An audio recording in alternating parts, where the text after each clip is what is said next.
I'm in Singapore and I'm about to go on stage in just a few minutes. I have not given a presentation for over a year now. I was in a little fender bender a while back, and so I took a little bit of time off. There's this sense of urgency now. The global dollar standard was put in place by a series of accidental events that were very fortunate for the United States because it gave us an advantage over the rest of the world. But our politicians over the past decade or so have abused this privilege as though it was their birthright. And now the rest of the world are turning their backs on the US dollar standard. This is going to cause a financial calamity the likes of which we've never seen before, and it's going to be devastating for most people. I don't want this to happen, but the damage has already been done. So I'm going around trying to alert people and show them how they can protect themselves and turn this into a great opportunity for themselves. There's always one result from what we are doing right now, expanding the currency supplies all over the planet. There's one result, and that is higher gold and silver prices. I love America, at least the America that the Founding Fathers created, and I'm hoping that people get interested in this so that they'll see that what made America great is the answer to our problems, to get back to free markets, free people, and sound money. Our own history proves that this is the road to maximum prosperity. We are entering a period of financial crisis that is the greatest the world has ever known. The wealth transfer that will take place during this decade is the greatest wealth transfer in history. Wealth is never destroyed, it is merely transferred, and that means that on the opposite side of every crisis there is an opportunity. The great news is that all you have to do to turn this crisis into your great opportunity is to educate yourself. I believe that the best investment that you can make in your lifetime is your own education. Education on the history of money, education on finance, education on how the global economy works, education on how all of these guys, the central bankers, the stock market, how they can cheat you, how they can scam you. If you learn what is going on and how the financial world works, you can put yourself on the correct side of this wealth transfer. Winston Churchill once said that the further you look into the past, the further that you can see into the future. This program is all about creating your own crystal ball, being able to gaze into the future, being able to change this crisis, the greatest crisis in the history of mankind, into your great opportunity.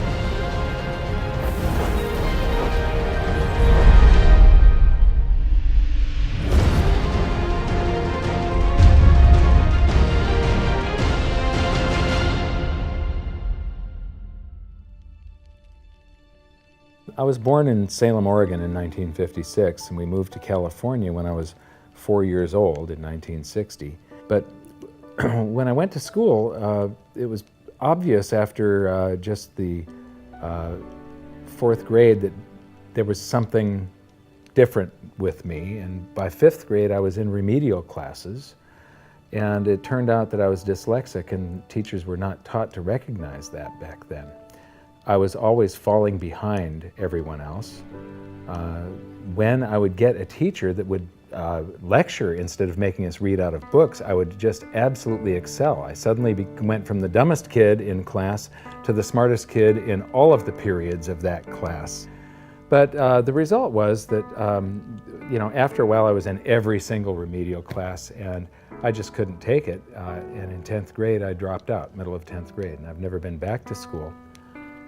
I often say that in every crisis there's an opportunity, and in this case, the handicap of dyslexia has also been a blessing. Because I couldn't learn out of books and I couldn't take notes, I just had to remember everything. And I have the ability to, my brain's wired a little bit differently. I have the ability to look at a chart today, and I know how it relates to a chart that I saw 10 years ago. But it was back in about the year 2000 when Steve Jobs of Apple introduced OS X. The world of books opened up to me, built right into the operating system, was a text-to-speech program. Now I could just have an assistant slice and scan my books and turn them into text and email me, and then all I have to do is highlight the text, press a button and the computer reads to me. People are turning to assets that will keep their value if prices rise. So much money has been pumped into the system that people are worried about inflation down the road, said Bruno S. Frey, professor of economics at the University of Zurich. So dyslexia is no longer a problem. But what it's also done for me is I have the ability to explain complex things to people in a simple manner for some reason. And so I sort of made it my mission to try and wake up the middle class, to let them know how the monetary system works, to let them know that there is a major economic calamity coming sometime down the road, and it's most likely within this decade that we're in right now. The US dollar is about 60% of the value of all the currency on the planet, and more than half of the dollars reside outside the United States.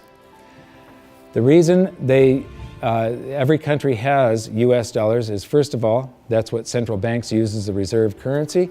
Second of all, oil is priced in dollars.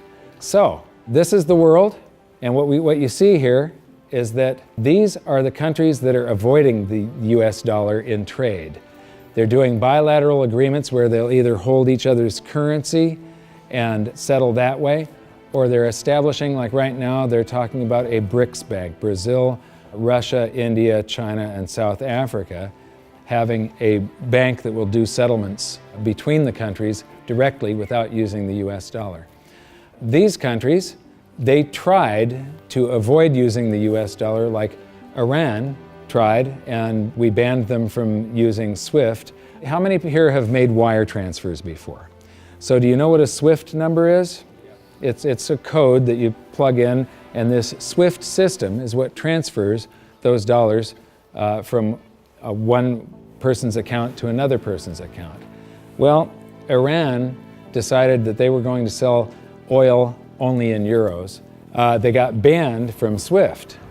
But there's countries right now coming up with a replacement for SWIFT, and it doesn't use the dollar, it's the Sukra system.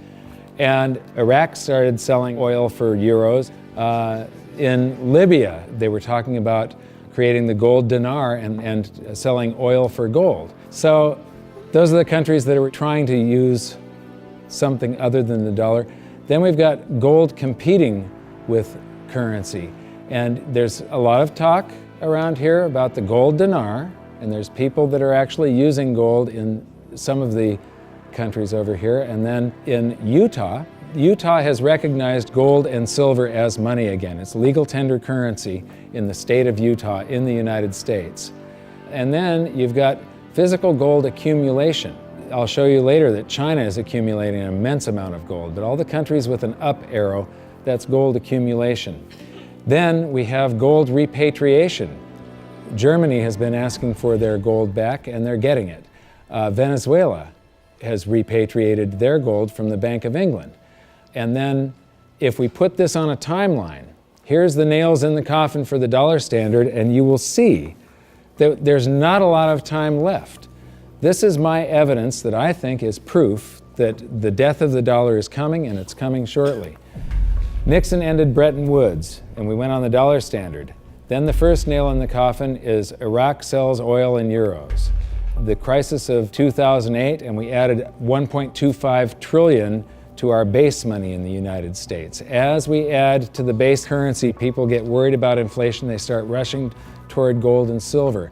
Iran ends oil sales in dollars, and they're taking commodities in trade for oil. They're taking, in Turkey, they take the local currency and then buy gold in Turkey and export the gold to Iran. So they're basically selling oil for gold.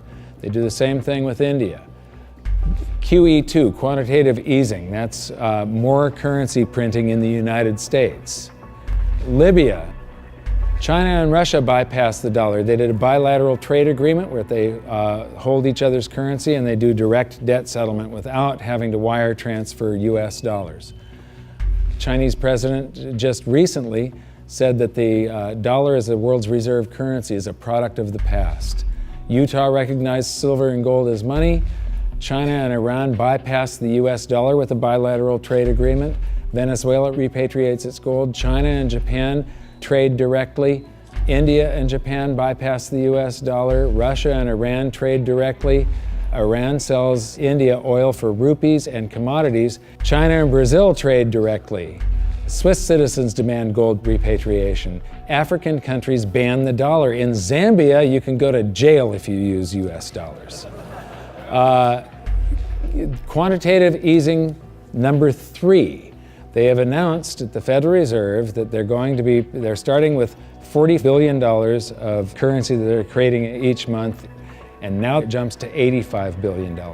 That's more than $1 trillion a year. And remember, it took 200 years to go from no dollars to 825 billion, and now they're going to create $1 trillion every year. Iran trading energy for gold. Singapore removes tax on money. Germany repatriates 150 tons of gold from the New York Fed. The citizens of Netherlands demand gold repatriation. Ecuador repatriates part of its gold reserves. Austrian citizens demanding gold repatriation. China acknowledges fundamental market shortage of gold. And now, the Fed is increasing the rate of printing. I said from 40 to 85 billion every month, just over $1 trillion per year. So those are the nails in the coffin for the dollar standard. And if you noticed, they're all speeding up and they're all happening right now. You don't have a whole lot of time.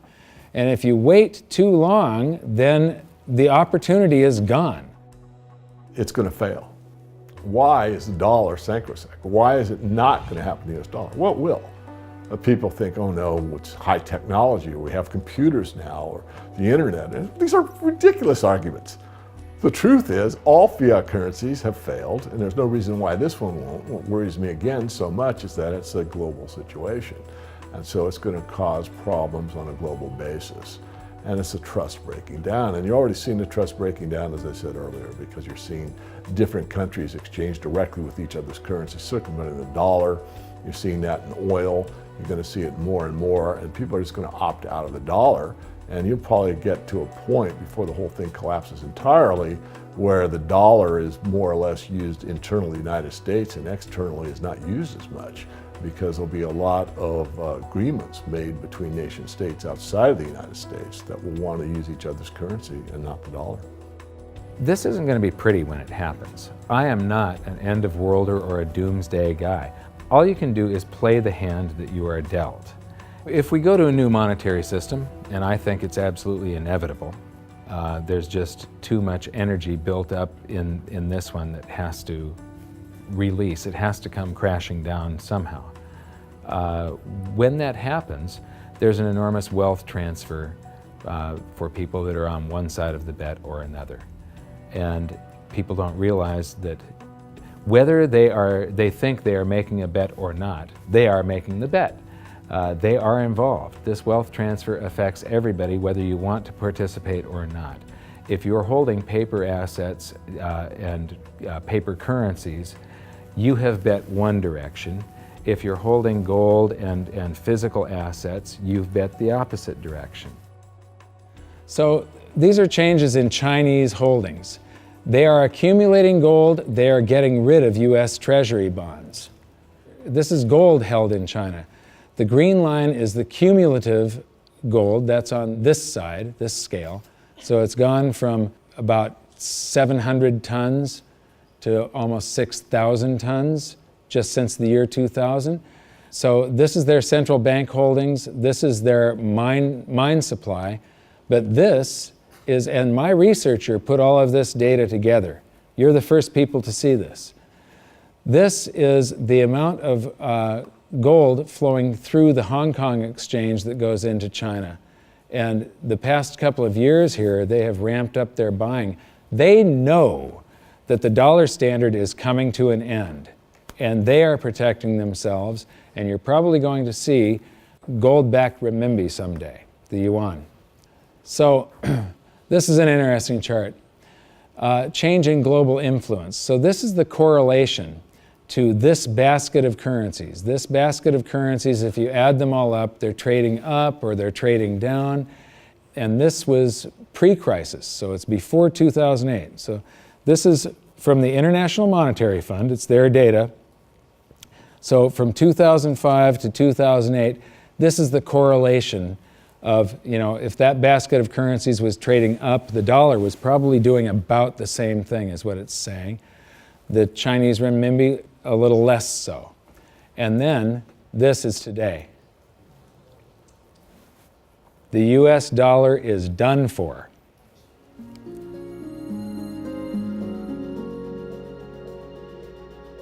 I don't think there's any question we're heading for a new monetary system. The question is what will it consist of?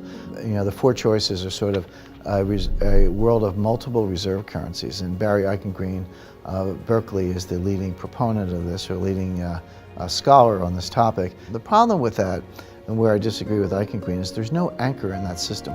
We did have multiple reserve currencies before in the 1920s. He's right about that, and it was sterling and the dollar, but they were both anchored to gold. And in the post-Bretton Woods world, since 1944, it's been one reserve currency, which is the anchor, and it was anchored to gold until 1971. Since then, the dollar has been detached from gold, but all the other currencies are still linked to the dollar. So at the end of the day, we've had an anchor of some kind. We've never had a world of multiple reserve currencies with no anchor. I'm not sure that's that stable. The SDR is the second choice. The SDR is a basket currency sponsored by the IMF. At least for the time being, it's also printed money. The IMF literally prints the SDRs and ships them out to the members, and their reserves go up, exactly the way the Fed creates money and bank reserves go up. But it's not backed by anything. Third choice is gold, some variation on the gold standard. And the fourth choice is what I call chaos, which is that nobody does anything. There's a lot of wishful thinking, there's a lot of denial, there's a lot of delay, and we get to the point where people just totally lose faith in paper currencies, go to hard assets, and we have a sequential collapse of paper currencies around the world, at which point governments will have to react with emergency measures. And that could include coercion, confiscation, various sorts of freezes on paper assets. It could be a lot of things in that scenario. So to me, it's multiple reserve currencies, SDRs, gold, or chaos. I favor gold, but I fear that we may get chaos. I've talked about every 30 to 40 years the world has a new monetary system. And the thing is that over the years, governments and the banks have basically screwed us more and more and more. And these new currency systems are always created by the same idiots that created the last one that fell apart. It's the big banks, it's the central banks, and it's governments that are creating these new systems each time. And each time, the system they come up with is a system that cheats the population more and enriches the government and the banks more. It's a system that transfers wealth at greater and greater speeds. This one is going to fall apart just like all of the others. There's a difference this time, though. There's the internet. People are connected all over the world. Information is spreading, and people are getting educated. So I'm hoping that we go back to gold. Not a gold standard. Gold standards suck. I did a video on that. With a gold standard, there's supposed to be a certain amount of gold in the vaults for each unit of currency. In other words, it's a 1-to-1 ratio is the way it started. And then they print more receipts than gold that exists. So if we have gold standards, we're going to get scammed again. If we used gold and silver, if the public gets educated enough before all of this happens, if we went back to gold and silver, then governments can't scam us. It limits their ability to transfer wealth from the population to the government and to the banks. A lot of people say that you can't use gold and silver today because they're too heavy and bulky, and it's completely wrong. You could put gold and silver in a vault, and you could make payments to somebody by transferring ownership of nanograms, grams, or ounces of gold and silver from one person's account to another by means of a check, a credit card, or even your cell phone. If we go back to a gold-backed currency, gold-backed US dollar, at that point, I think the minimum scam that the US could get away with, which means the minimum number of dollars in existence that they could make convertible into gold, would be the dollars that are held in foreign central banks.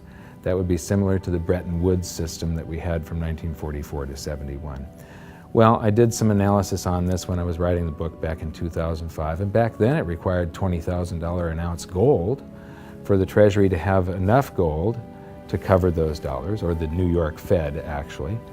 And if they were going to back all of the dollars, you're talking gold measured in the hundreds of thousands of dollars per ounce. There just isn't that much gold, and there's a whole lot of currency. We keep on printing it every minute of every day.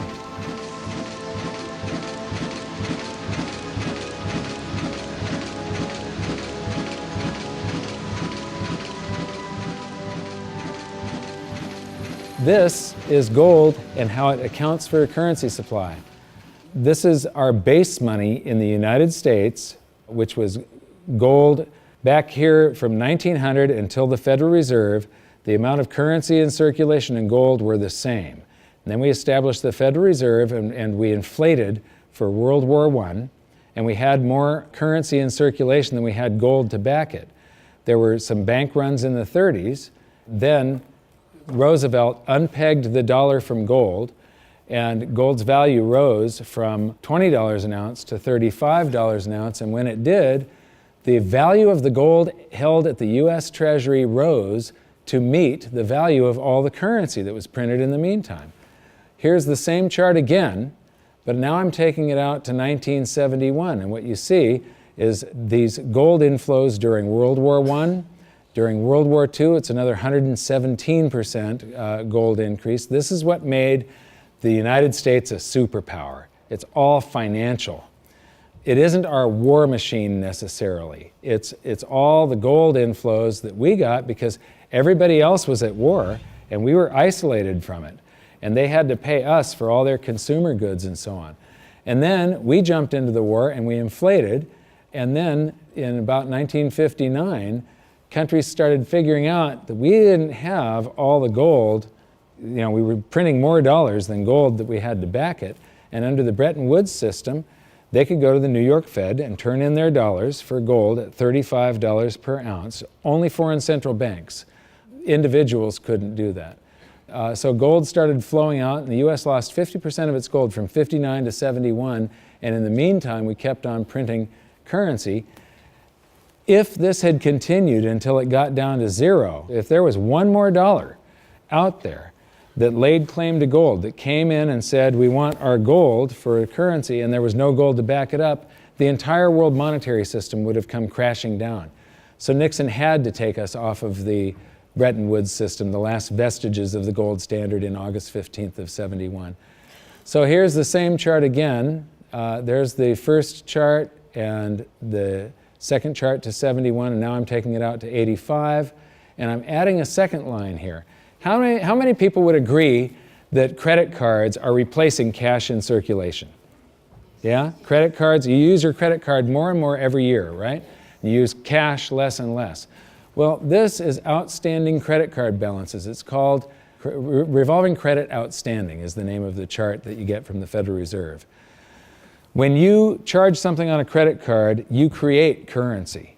The bank didn't actually loan you anything. They invented numbers, and then they have the gall to charge you interest if you don't pay those numbers back on time.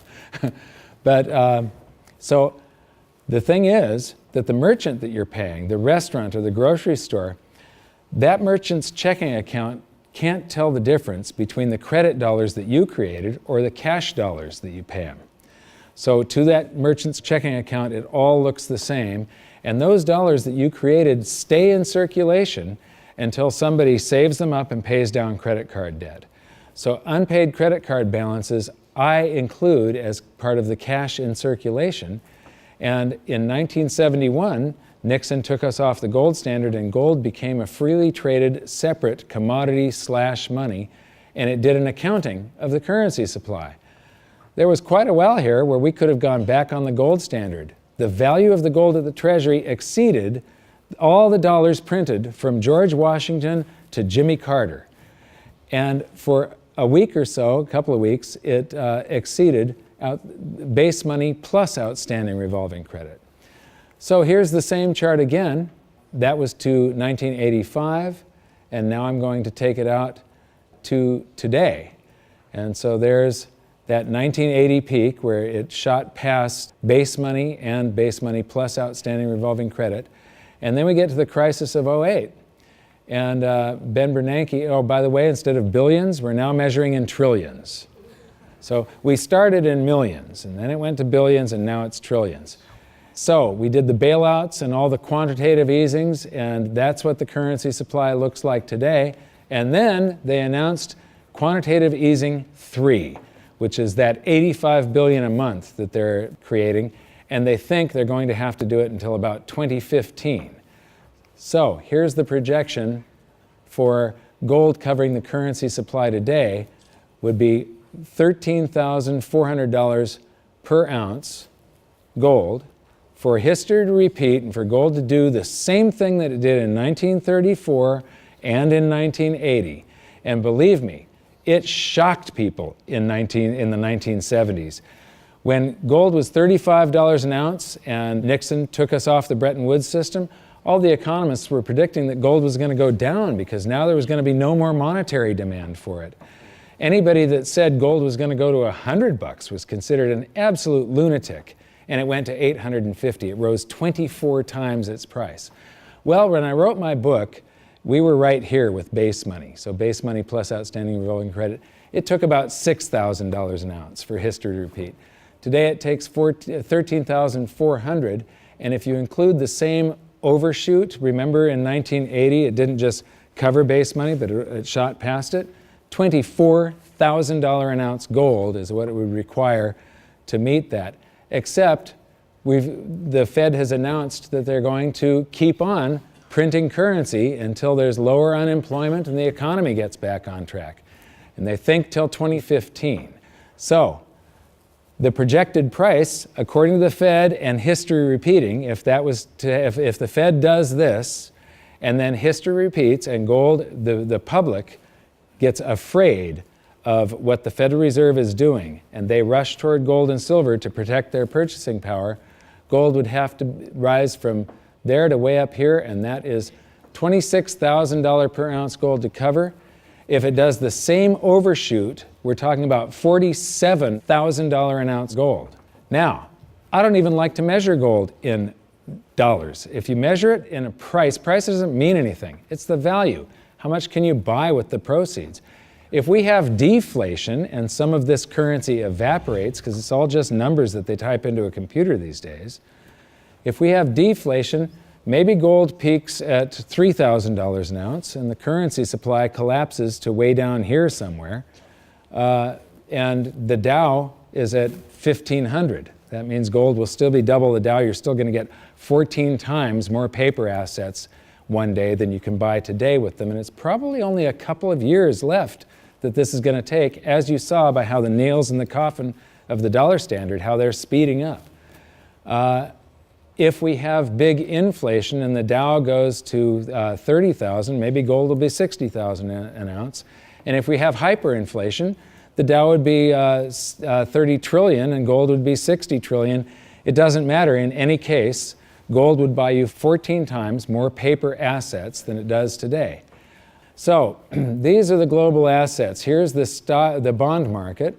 Here's the stock market. This is the value of real estate on the planet. And these are bank deposits, and there's gold. Now, that little slice of the pie is going to get a lot bigger in just the next few years, and it's not going to do it by a whole bunch more gold just appearing. It's going to do it by the price of other assets going down, or at least their value going down, and the value of gold going up. So the price of gold will change. That piece of the pie is going to grow. It was a lot bigger back in 1980 when gold was at $850. It's going to get a lot bigger today again, but today, as you've seen, it requires far, far higher prices. So, the death of the dollar standard. How many people here believe that I'm sort of predicting what's going on in the future here? You can see that there's a new world monetary system coming. It happens every 30 to 40 years, except this time, instead of a baby step off of gold, we've got to go from nothing back to something. It's going to be a worldwide convulsion, the scale of which has never been seen before. At the end of the day, the fundamental driver of gold, it's not so much that gold's in a bull market, it's more the dollar's in a bear market. And people say, well, how high can gold go? And my answer is, well, how low can the dollar go? The answer is the dollar can go to zero. If you divide any number by zero, the answer is infinity. So gold can go to infinity if the dollar goes to zero. Now, in the real world, something else will happen. It's not that gold becomes worth infinite number of dollars. It's more the case that the dollar just falls off the stage. The dollar gets the hook, so to speak, and you'll count gold in dollars to 5,000 to 10,000 at some point, but there will come a time when you won't count gold in dollars anymore because dollars won't count. People won't want dollars. There is so much opportunity in crisis, it is absolutely extraordinary. That's just not me saying that, that's just history. You read any amount of history, and I don't mean last week, I mean real history. You know, in times of crisis, it's when huge fortunes were made. Times of crisis, it's when human beings create and develop newest technologies and newest science and new medicines. In times of crisis, there's so much opportunity as long as you can remain calm, get educated, be resourceful. The challenge for most people is that in crisis, they go into crisis mode, which means they go into scarcity, they go into lack, they go into blame, and none of those emotions are resourceful for helping you solve whatever challenge is in front of you.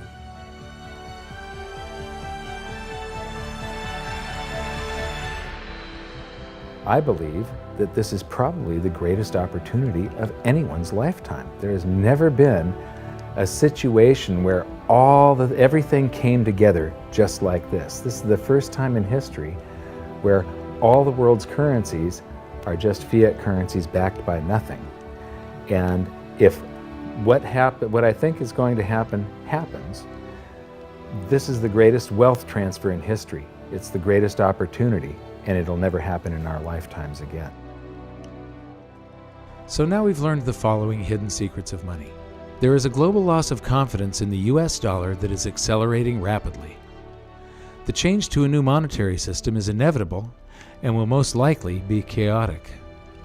Gold standards do not work over long periods of time, but gold itself does. The public contributes to the massive amounts of currency creation by using credit cards and signing loans. Gold has already accounted for the expansion of US dollars twice in the last century and may likely do so again. So that's it for this episode.